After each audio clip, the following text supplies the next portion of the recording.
Hi, Heart Nation. Welcome to another edition of Carla's channel, Heart to Heart Inspiration Podcast. And we are starting off Black History Month. Well, I should say ending Black History Month on this last Sunday in February. And we're finishing up our series with Queen Suga. Hi, Heart Nation. And we are going to be talking about finishing up our discussion on Chicago South Side during the 50s through the 70s. And Queen Suga is going to be talking to us about the Willis Wagons. I don't know if you all have heard about the Willis Wagons, but you're going to hear another unfiltered, unedited story today from Queen Suga, real life experience from her. And we're going to jump right into it. All right, so thank you again, Queen Suga, for joining our Black History Month series. And before we jump in, if you are new to the channel, please like and subscribe and set those notifications for when we go live so that you will never miss any episodes. So, Queen Suga, I want to just say I have enjoyed these stories from you, these authentic, raw, and real stories. So today we're talking about Willis Wagons. I've never heard of Willis Wagons, but tell us about what that means and why it's so significant. Okay, I can start by, I just want to say, I want to thank Carla J for having me on to talk to you about Black history, Chicago style. So we know that Black history is U.S. history. So I definitely appreciate having the opportunity to come on and talk about some of these things. So today we want to talk about Willis Wagons. So during I want to say the late 50s, the superintendent of public schools was named Benjamin Willis. And we've talked previously about how segregated Chicago was and actually still is. Yeah. So during that time, you could attend public schools. You could only attend a school that was within your zip code. Okay. So there was none of this crossing over, or we're going to catch the bus over to the school and go over there. None of that. None of that. If you lived in whatever zip code you lived in, that's the school that you went to that was within that zip code. Okay. So, as we know, because the neighborhoods were segregated, especially during that time, all of the white students traditionally went to white schools in their neighborhoods, and Black children or African American children attended schools in their neighborhoods, meaning the schools were very segregated. Okay. However, the white schools were not overcrowded. In fact, they had a lot of empty seats in those schools. But in the Black schools, there was great overcrowding. Okay. So the superintendent, Benjamin Willis, he came up with the idea of having these they called them Willis Wagons.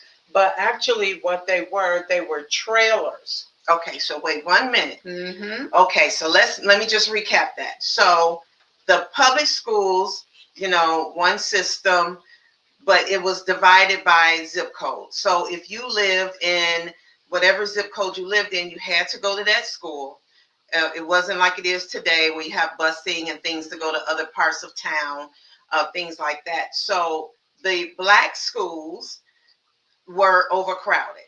Yes. And the white schools, they were not overcrowded. Were they at capacity, or what was going on with those schools? Okay, so the white schools were not at capacity. They had many unoccupied seats. Oh, so okay. They had plenty of room in those schools. Okay. So now I'm putting that picture together a little bit better. So I guess because during this time, the segregation of schools has ended. It should have ended by now, meaning that all children should be welcome to schools, different schools. I guess maybe something along those lines. So because the black students were sitting on top of each other, and the white schools had more room, that's why this became an issue. This is why a concern was raised, or some call to action, maybe by the school system. There was a call to action, but it wasn't taken. Sounds Exactly. like. Okay. Yes, yes. The segregation should have ended, absolutely, because legally it was illegal. Okay. So, Okay. civil rights laws had been passed to end segregation. However, in Chicago, it was not that way in the Chicago public school system. Okay. So, like I said, the white schools had many empty seats while black schools were overcrowded. Okay. Okay, so even prior to the Willis Wagons, they had tried to transfer students from black schools to another black school, that type of thing.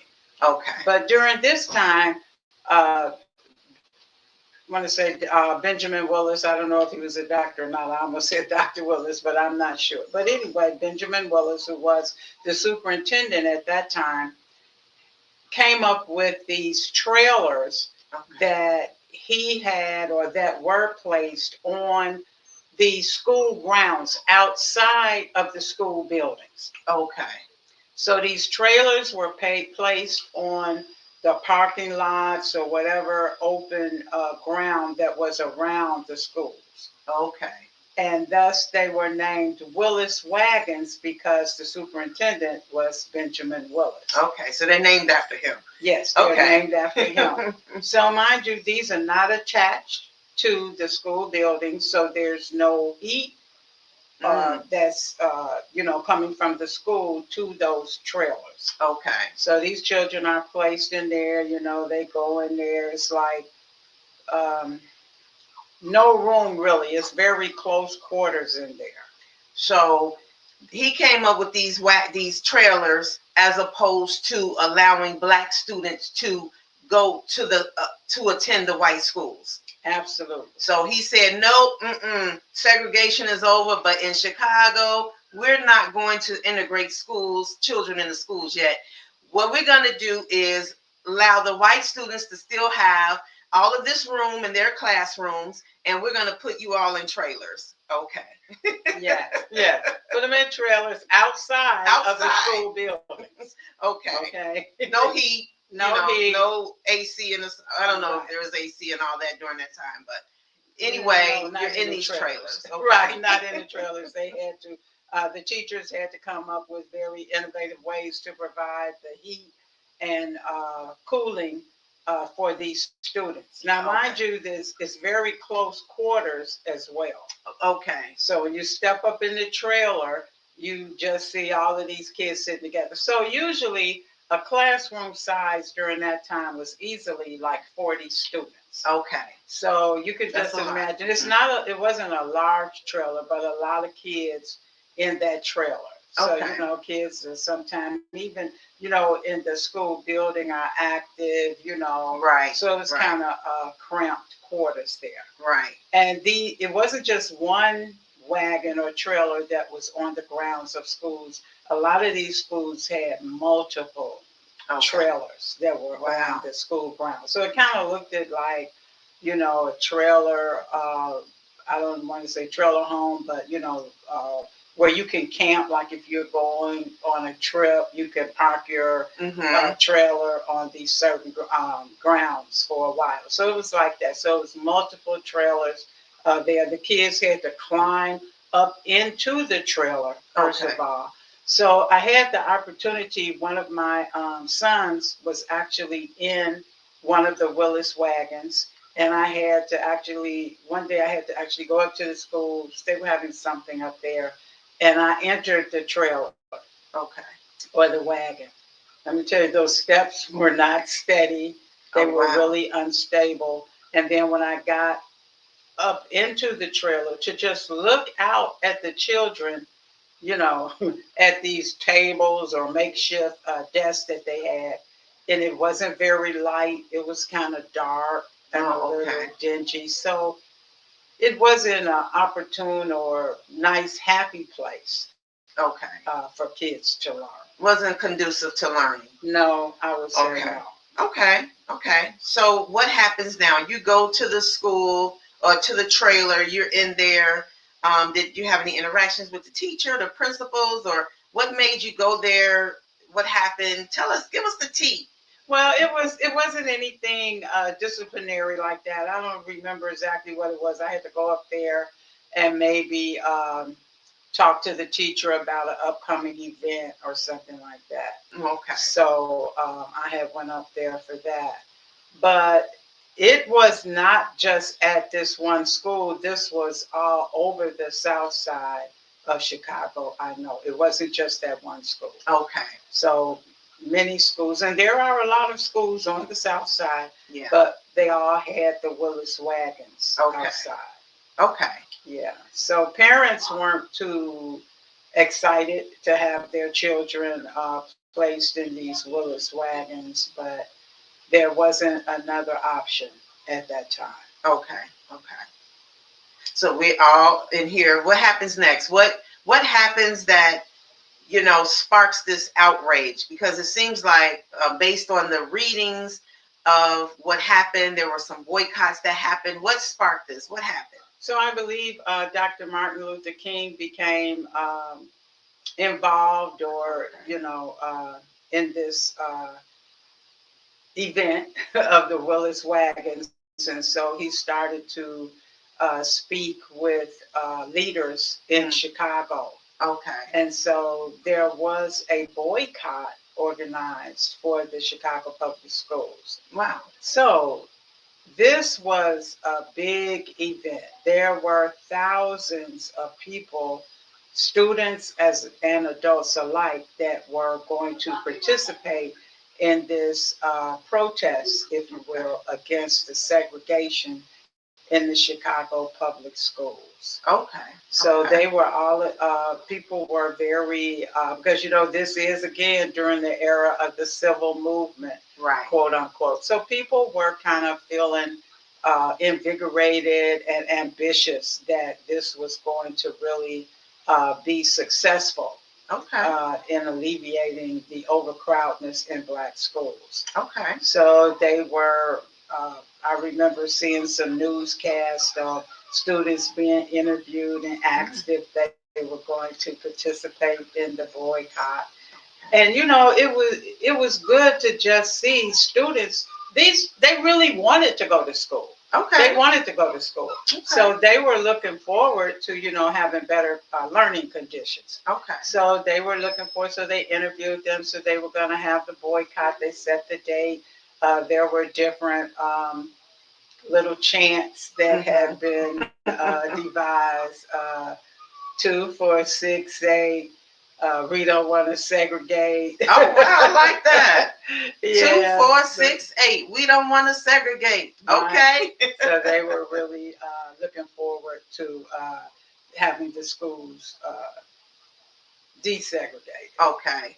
And I see we have some people on the line in our live cast today. Just want to give a shout out to Jerry. Hi, Jerry. Hi, Heart Nation. Feel free to put where you're calling from. We're so happy that you're joining us. And if you know anything about the Willis Wagons in your city or state, put it in the chat. Is this the first time you're hearing about this? So 2468, we don't want to segregate. So it was the big day. What happened? Wow. So they had the big event, the boycott. The boycott was successful in achieving many numbers of people participating.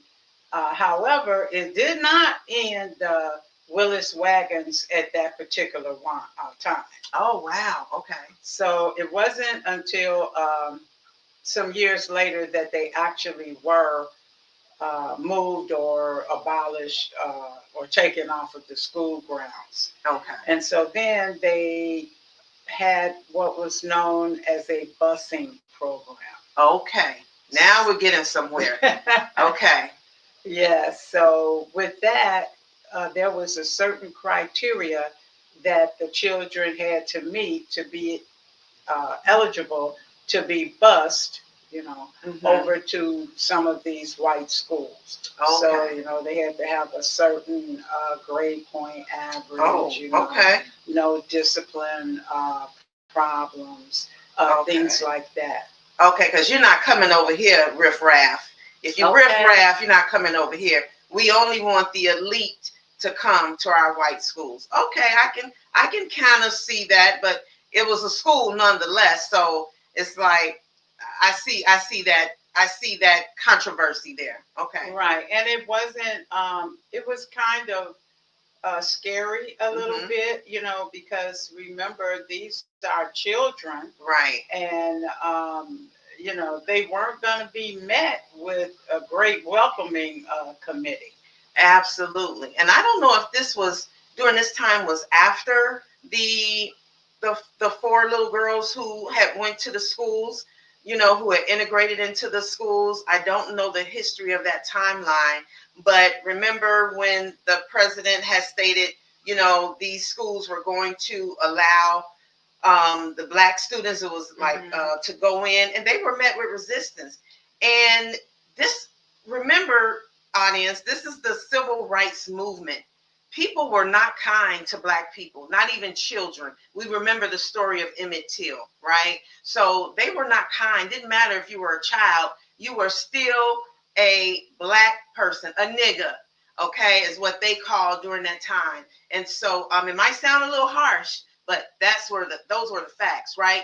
And as a parent, you probably did have some hesitation. You want your child to get a great education, by any means necessary, I would say, but not at the cost of their life. So I imagine that it was pretty scary, like you're saying. Yes, it absolutely was. So in order to be bused, so these children, different schools had different schedules, but some of the common factors of it was they had to be at the school early in the morning, really hours before the regular school day started, because they had to get up there, and the school buses will come and take them to the school where they were going to be bused to. Okay. Wow. Right. Yeah, get up early. Get up early, get out, and then meet that bus, and then be transported to whatever school they were going to be bused to. In these different neighborhoods. Going through the different neighborhoods. We've already said Chicago is very segregated. Right. It's still the same today. We talked about that in our very first episode. It's still the same today. There are different parts of Chicago that are segregated by nationality, race, and things like that. So that's scary. Going over to Bridgeport or going over to different areas. Yeah, I can imagine. Yeah, and these are children. And I remember I was talking to a lady yesterday. We were talking, and she was saying in the area where she was growing up in, and she lived, which is not far from Bridgeport. She said she told me that some of the residents from Bridgeport would come and stand in the street. Wow. To keep them from walking over in that area. This wasn't they weren't being bused. They were just, trying to walk through. Wow. The neighborhood or go about their day. It wasn't any mischief involved. And that's scary. Yeah. So I know our audience, you may be alarmed by some of the language and things that I'm using, that I'm describing, but these are the facts.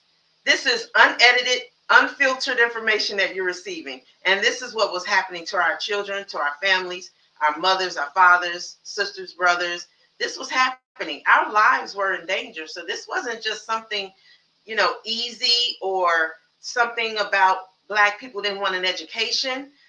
This was something much deeper. Yeah. So I remember that one of our very close friends' son wanted to be bused to another school for an increased opportunity for education, less crowding and that type of thing.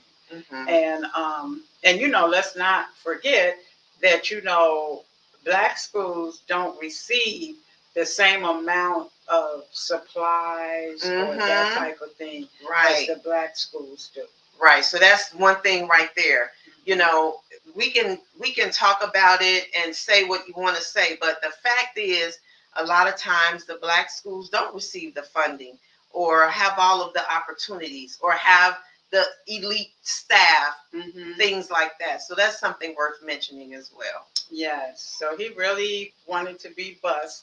So his parents were, a little hesitant. They were hesitant to send their child over into that environment. But in the end, he did go. He was bused to another school. Now, mind you, when these buses, you mentioned watching another type of video is how some children were met with animosity and Right. hate. Right. So that's what was happening in Chicago too. Some of the schools where they were being bused to, the parents were all up in the windows, calling these children names and, like you said, telling them, go back, go back. So, Wow. you know, That's something. And the fight for education. yes. It was a fight for education.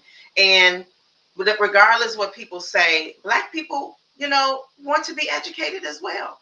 We may not always like our situations, but we want those opportunities too, to have an opportunity for something other than what we have right now, to extend our horizons. And I think a part of the segregation, although it was illegal, but it was still happening in Chicago. It was to kill the spirit, to kill the spirit.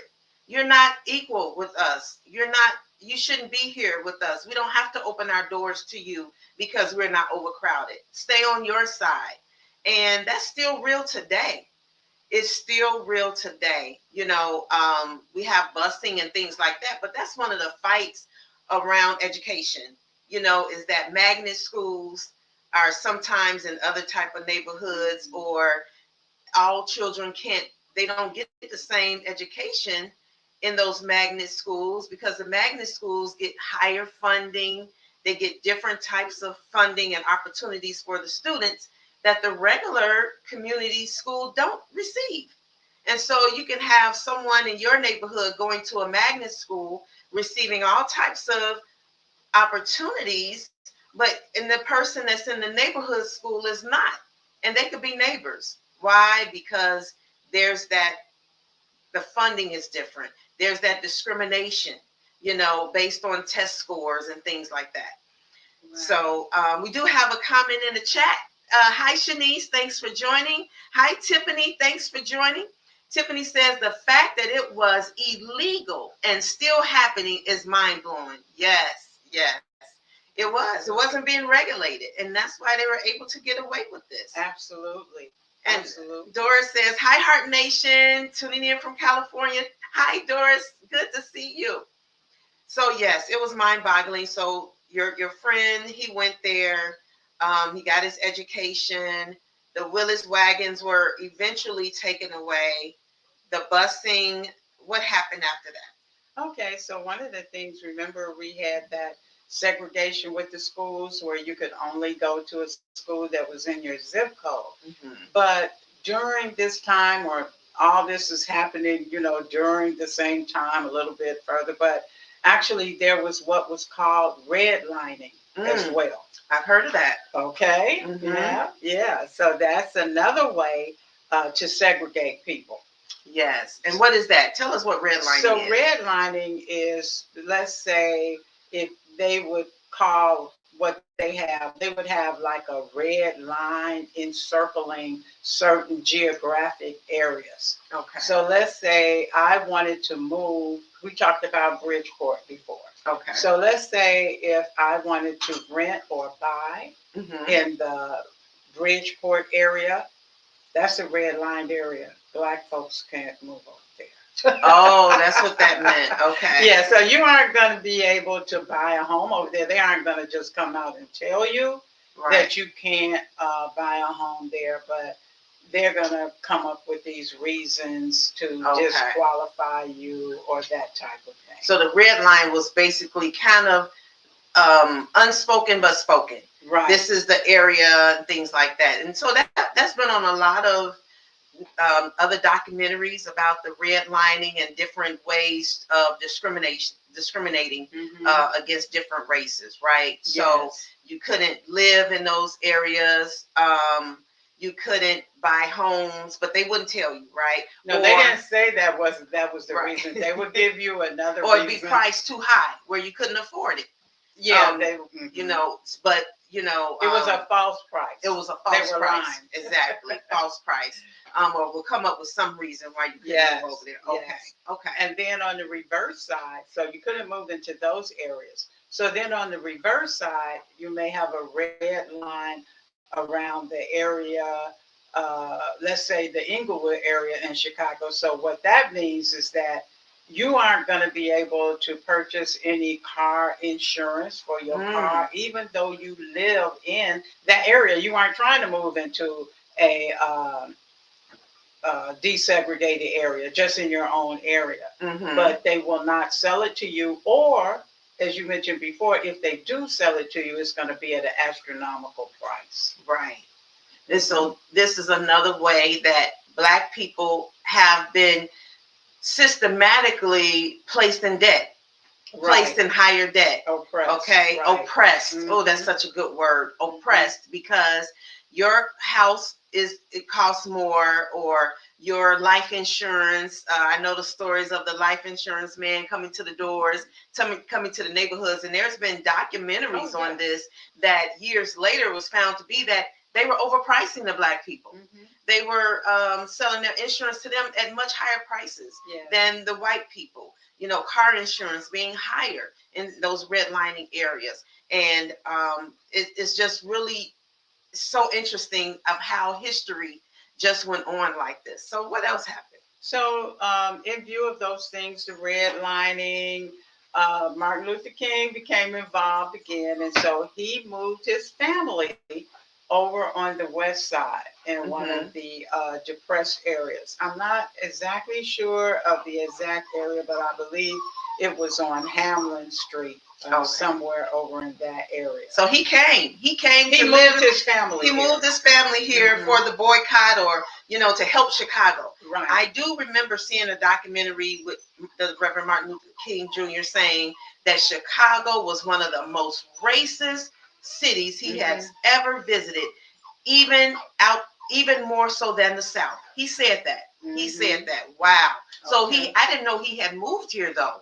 I didn't know he spent some time here, and that's what he based that on. Okay. Yeah. So him and his family lived on the west side apartment over there for about 3 months. I believe they lived in that particular apartment for 3 months, and they were there to expose and address, some of the deplorable rental travesties that people had to experience. Okay. Wow. So he lived there. They addressed that, and then after that, he moved, I believe, into the Marquette area over there. He tried to. Now that was a white area. Okay. That they tried Marquette. to yes. And they did on the 67th Street area. Yeah, through there somewhere. And they actually did have a march over through going through the Marquette area. Wow. Okay. Yes. And so I did see a film not too long ago that Carol Mosley Braun, who was an elected official here recently, not too long ago.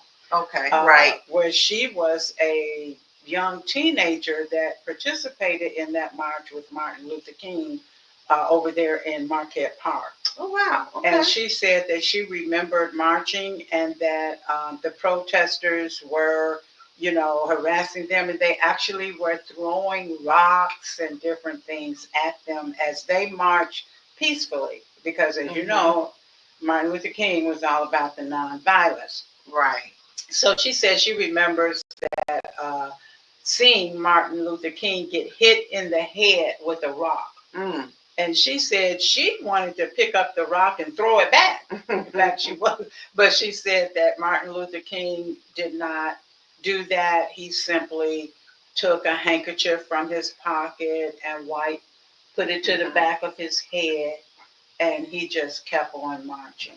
Wow. And she said that was where she realized the power of nonviolence. Wow. And probably more so for yourself.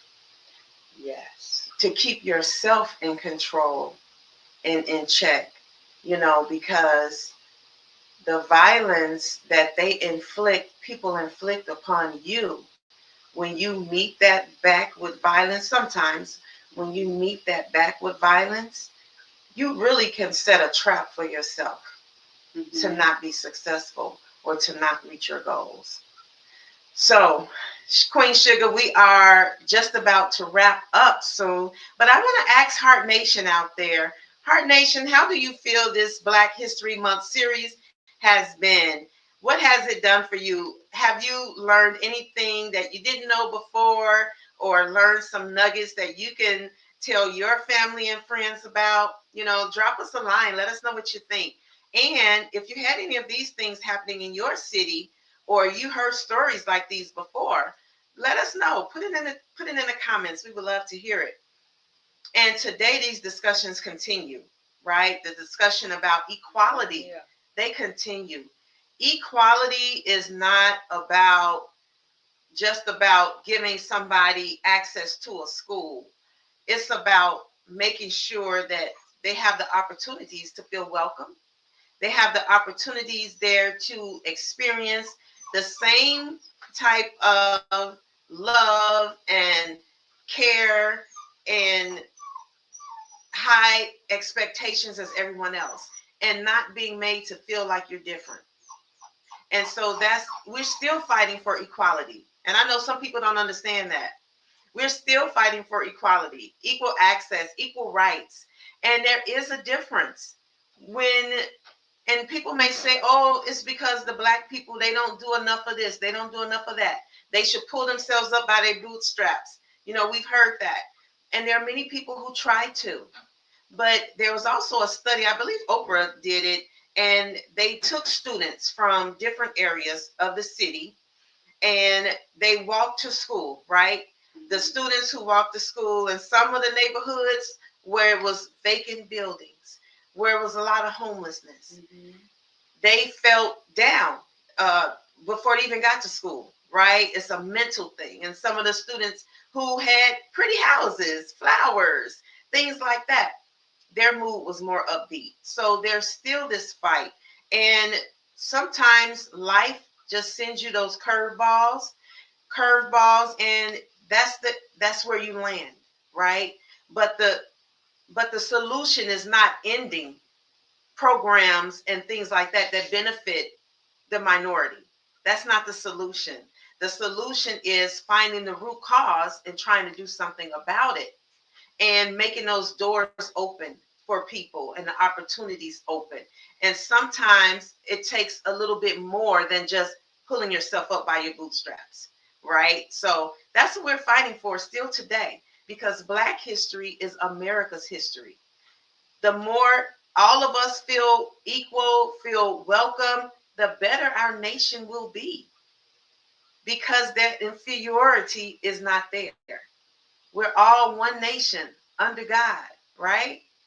So, Heart Nation, we thank you again for joining us. Queen Sugar, thank you so much. These stories have Been just my pleasure. they have just warmed my heart.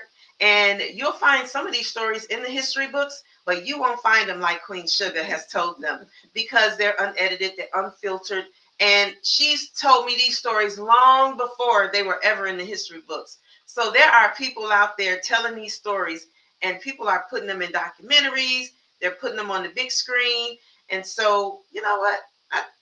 I think I need to do that, Queen Sugar. I think I need to put these things down in the history books and get your story on the big screen. All right.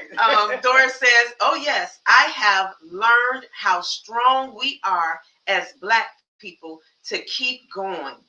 Yes. Amen. Mm-hmm. Yes, Doris, that's so right, right? We are strong. We are resilient. And we like and welcome integration as well. I don't want to just be in a silo with Black people. Absolutely not. I want to be around diverse people, diverse ideas, diverse communities, because we all grow when we are diverse and have that voice and openness to other things and other cultures, other food, right? Just think of how much you love Chinese food, how much you love Filipino food. how much you love soul food, right? Mm-hmm. If we didn't have those inclusions in our history and our culture, the food is the number one thing, right? We wouldn't even get a chance to explore Italian food, all of those Right. types of things. So I am so appreciative. This is a great America, but we want to keep going on a force that says we are all equal and we have equal rights and access to the many blessings that this world has to offer. So thank you all, Heart Nation, and we will talk with you next week.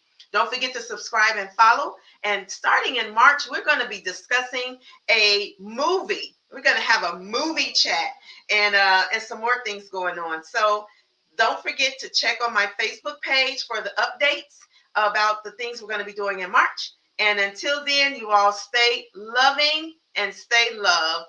And let's keep heart and hope alive. All right. Love you. Talk to you later. Bye, Heart Nation. You too. Thanks, Jerry. Thanks, Tiffany, Doris, Shanice.